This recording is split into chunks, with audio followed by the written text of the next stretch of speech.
TRS లో కుటుంబ కలహాలు తారాస్థాయికి చేరినవంటానికి ఇంతకంటే ఎక్కువ ఉదాహరణ అక్కర్లేదు.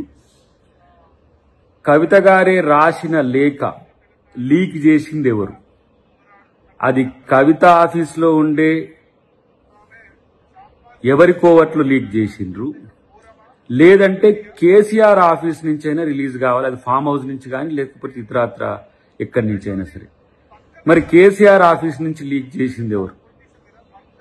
కేటీఆర్ వైపు కేసీఆర్ మొగ్గు చూపుతున్నందుకు కేటీఆర్ మనసులే ఆ విధంగా చేసిండ్రా, లేదంటే కేసీఆర్ ఆఫీసులో ఉన్న వాళ్ళతో చేయించిండా, లేదంటే కవిత ఆఫీసులో ఉండే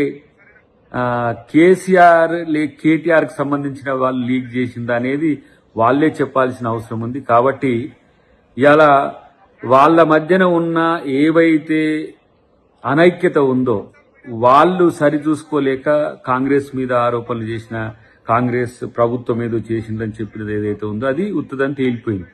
కాబట్టి ఇలా అనుమానం నుంచి ఇలా సంక్షోభం వైపు, సంక్షోభం నుంచి ఎటుపోతుందో తెలియదు. కానీ ఇలా బీఆర్ఎస్ తన అస్తిత్వాన్ని తనే కోల్పోవడానికి, తన కూతురును తనే కలవలేని స్థితిలో కేసీఆర్ ఉన్న పరిస్థితి ఉన్నది. కేసీఆర్ ఈరోజు సభకు రాకపోవడము, ప్రజల్లోకి రాకపోవడము, క్రియాశీలక రాజకీయాల్లో ఉండకపోవడం అనేది ఒక చర్చ అయితే, తన సొంత కూతురు ఈరోజు ఒక లేఖ రాయాల్సిన స్థితి, సొంత కూతురు తండ్రిని కనవలేని స్థితి ఉన్నది.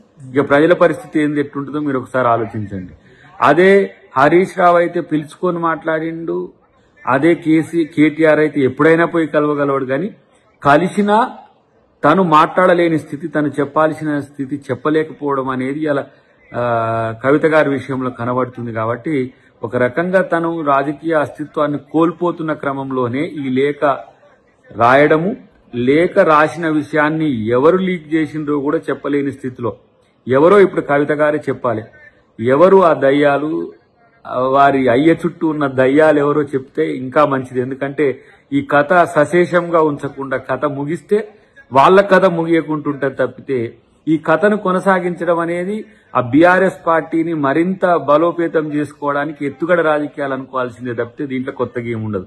ఇది టీ కప్లో తుఫానా, టీ పార్టీలో తుఫానా, టీ పార్టీ బీఆర్ఎస్ గా మారిన తర్వాత వచ్చిన తుఫానా, ఏదున్నా ఈ మూడు ముక్కలాటకు తెరపడేది ఎప్పుడు అనేది తెలంగాణ ప్రజలకు అవసరం లేకపోయినా కూడా అనవసరమైన రాజకీయ రాద్ధాంతం ఇక్కడ జరుగుతుందని నేను చెప్పక తప్పదు.